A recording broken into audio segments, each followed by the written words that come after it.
За эрчим хүч болон дулаан хангамжийн хариуцж байгаа дарга нарт энэ 21 дугаар зуунд гэрэл цахилгаагүй байна гэж одоо энэ дүүрсэн юм одоо хэдүүлээ хизээ болох юм бэ?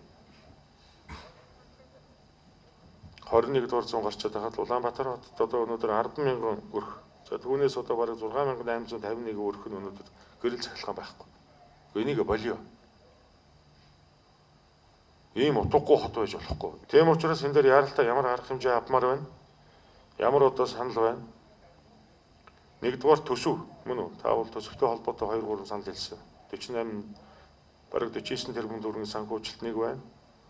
2.8 тэрбум төгрөгийн санхүүжилт нэг байна. За төсөв, санхүү, төлөвлөгөө. Тэг гантмөр дарагтаа цаг орж ир. Таагаар. Дулаан дээр мөн ялгаа байхгүй. Одоо ингээд дахиад хаана хизээ хагарч дэлбэрээд ингээд одоо бас доголдол гарах уу гэдгийг хэн ч хэлж мэдэхгүй шүү дээ.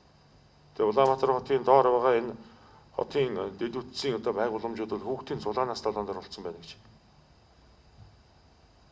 Энийг хэдүүлээ яах. Энэ дээр төлөвлөгөө за тэгээ санхүүгийн төсөвтэй уйсан ийм тооцоо судалгаа тэзүүнүүл хэрэгтэй.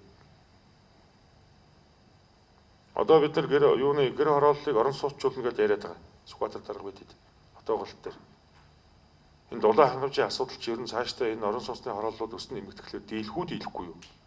Энэ дээр нэг тооцоо судалгаатай танилцуулгуудыг Гандхур дарга, Сүхбаатар дарга, за Баяр сайхан дарга, Дагдан дарга.